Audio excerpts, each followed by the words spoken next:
Olá pessoal, me chamo Arthur, criador do canal Pod Inclusão no YouTube e no Instagram. Este podcast está sendo exibido aqui no vídeo do YouTube com a vinheta. No canto inferior esquerdo da tela está o QR Code para você acessar o blog com a transcrição do podcast. E no lado direito da tela está o intérprete de Libras. A sua audiodescrição encontra-se logo abaixo desse vídeo. Essa iniciativa é fruto de uma pesquisa de mestrado em Inovação e Tecnologia Educacionais na UFRN, sob a orientação da professora Jéssica Fonseca e tem a permissão do Comitê de Ética. Neste episódio vamos receber Juliana, mãe de um filho com síndrome de Down, e Juju, na qual também tem a síndrome de Down. Vamos ouvir relatos das histórias de vida, as experiências educacionais e sociais e as relações com redes sociais. Desde já, peço que se inscreva no meu canal, ative o sininho e compartilhe com seus amigos e familiares para que possamos alcançar mais pessoas. Primeiro, vamos receber Juliana, mãe que tem um filho com síndrome de Down. Seja muito bem-vinda. Oi, Arthur. Queria agradecer muito o convite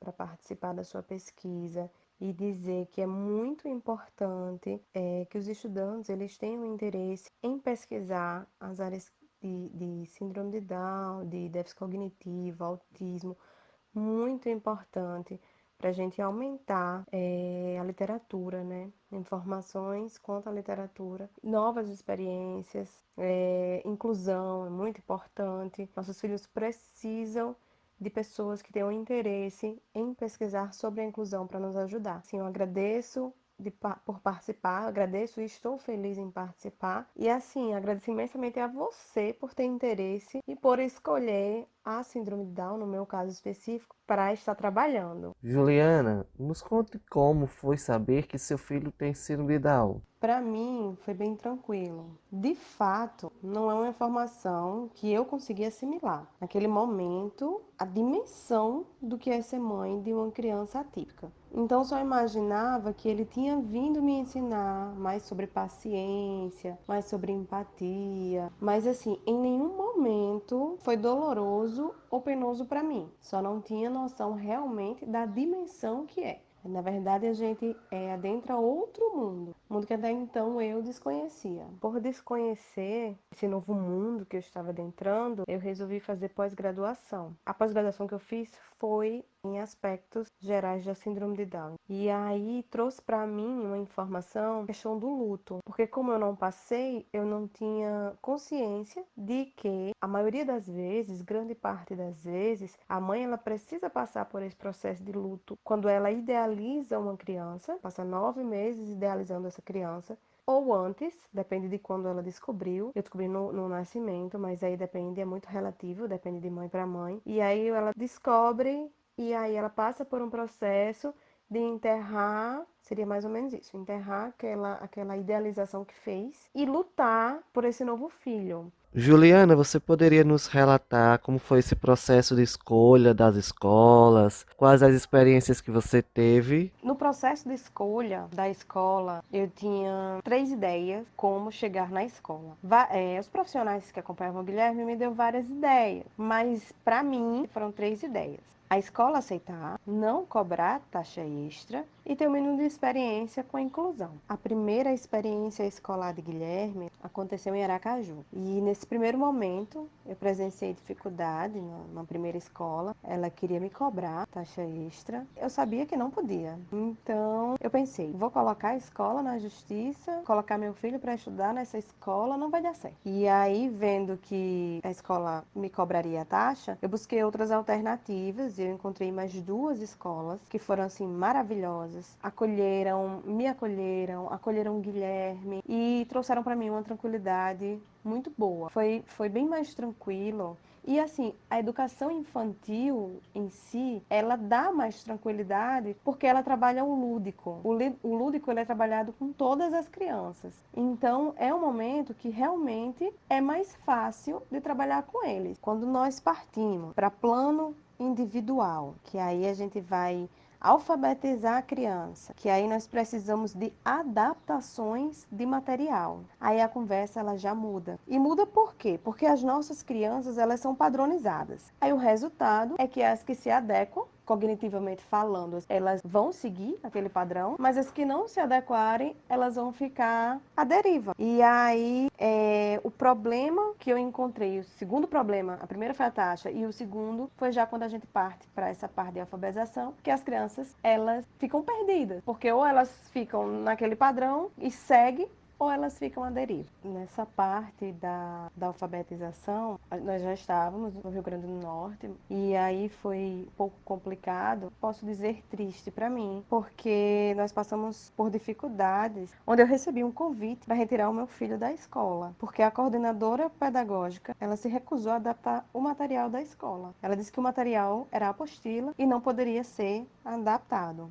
Então, assim, não é fácil, mas existem escolas que entendem o processo e aí elas se tornam a maior aliada para o desenvolvimento dele. Quando junta a equipe que acompanha ele, fonoaudiólogo, terapeuta ocupacional, psicólogo, escola e a família, e todos eles entendem lógico, as dificuldades, mas também a potencialidade da criança, aí nós conseguimos alcançar um desenvolvimento maravilhoso deles. E atualmente, como é que está configurado, né, o ensino remoto com o seu filho com síndrome de Down?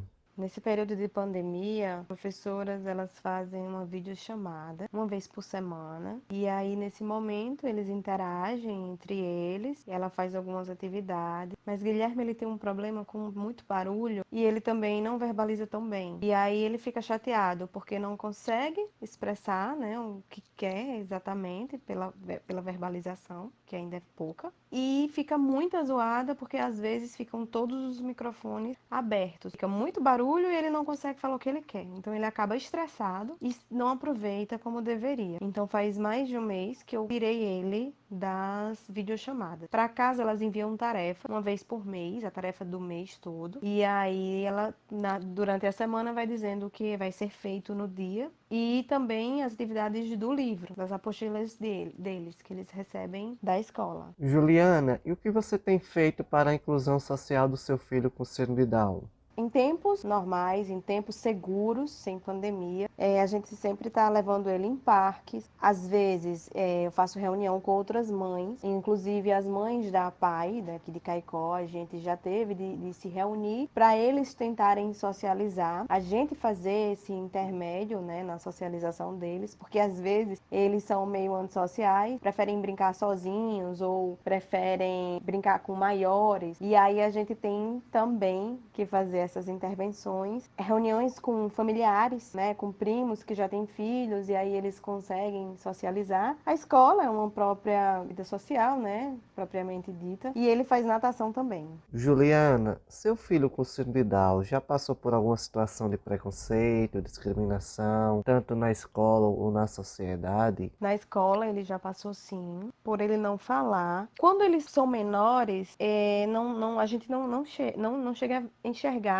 essa questão de preconceito. Inclusive, era uma preocupação muito grande minha quando ele era menor, como ia ser. E aí eu vi um mundo bem diferente do que eu imaginava. Porque inicialmente, nos anos iniciais, todos estão ainda sem falar tão bem, todos estão ainda num meio assim igual, cognitivamente falando, desenvolvimento mesmo. E aí são todos iguais, né? Vamos dizer assim. Que na verdade são todos diferentes. Cada um tem suas especificidades e ninguém é igual. Mas nesse momento, onde eles andam igual, né? Vamos dizer assim, eles se compreendem muito bem. Mas quando eles crescem e começam a ter uma diferença no desenvolvimento maior, eu acho que os pais também já têm um contato, uma conversa sobre essas questões. E aí eu já vi criança desmerecer, bater na testa, tipo assim, doido, sei lá, porque ele não falava direito, ficava balbuciando sem verbalizar. Juliana, como você falou, né, anteriormente, que Guilherme ele frequentou várias escolas, né? Você percebe que ele foi incluído? Quando eu venho antes da pandemia, eu não acho que ele estava incluído como a inclusão deve ser. Ele estava nas escolas para socializar.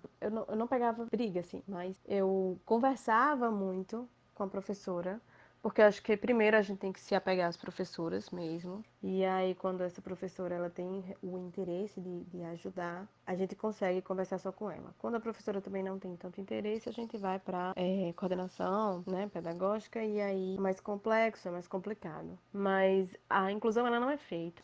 As adaptações não foram feitas, que a gente solicitou. Plano individual especializado não foi feito, que a gente solicitou. Ano passado ele estava em outra escola. A escola mandou o projeto para mim, eu conversei com a professora não implementou, não recebeu o plano individual especializado. Juliana, qual a importância da equipe multiprofissional para as pessoas com síndrome de Down? A equipe multiprofissional, ela é essencial no desenvolvimento de pessoas com síndrome de Down. Nós, como pais, não sabemos o que fazer.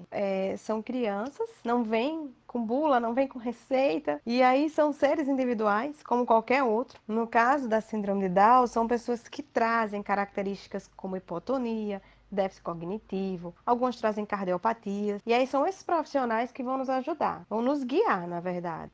Quais são as formas de estimular nossos filhos, as melhores brincadeiras, o que vamos conseguir com essas brincadeiras, os melhores movimentos para fazer ele segurar o pescoço, para sentar, para engatinhar, para andar, para falar, e assim por diante. Obrigado, Juliana, por ter aceitado esse convite de participar do podcast. E agora nós vamos receber Juju, ela tem síndrome de Down e vai nos contar um pouco da sua história para nós. Quais as atividades que você fazia antes da pandemia? Qual é que você gosta mais? Na verdade, assim, segunda eu faço vôlei e forno. Na terça eu faço coisas de rua e caminhada. Na quarta, kumon e vôlei. Na quinta, teatro, piano de novo.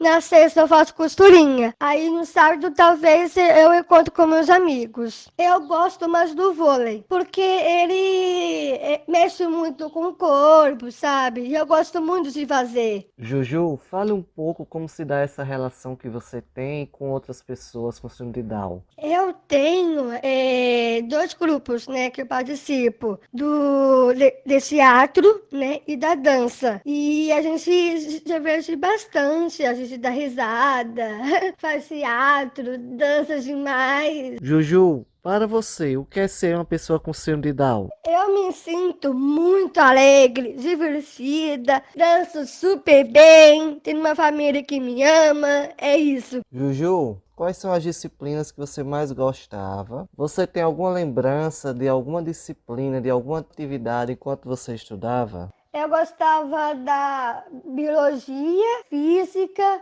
história.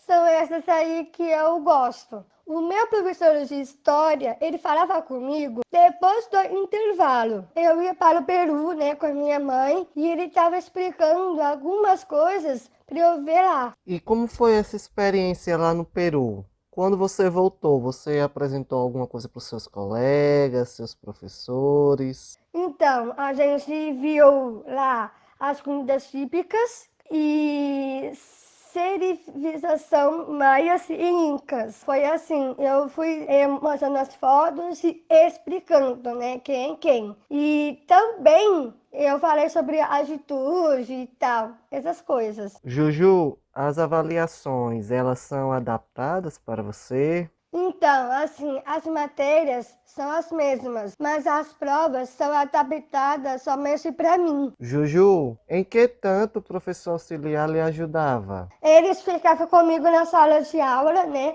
Explicando as matérias. E aí, quando tem provas, a gente ia para uma salinha, só eu e ele. E ele tava só assim, fazendo perguntas para mim. E eu vou, assim, respondendo com as minhas palavras. Juju, você gostava da escola? O que você mais gostava? Pra mim, acho que foi muito bom, porque eu tive vários amigos novos lá, eu conversava, eu falava assim, bem-vinda, e também eu conversava com alguns professores, coordenadores, foi demais. Juju, eu vi no seu Instagram que você tem vários tutoriais, né, sobre maquiagem. Nos conte essa paixão que você tem por maquiagem. Essa pergunta é tão fofa. Então, foi assim. Quando eu acabei o terceiro colegial, né, eu fiz um curso de make que eu amei. E depois nisso eu comecei a fazer os tutoriais de maquiagem, né, nas redes sociais e eu tô amando fazer. Terminamos por aqui mais um episódio do podcast. Desde já, não deixe de comentar aqui no meu canal e se inscrevam. Ative o sininho e compartilhe com seus amigos e familiares para que possamos alcançar mais pessoas.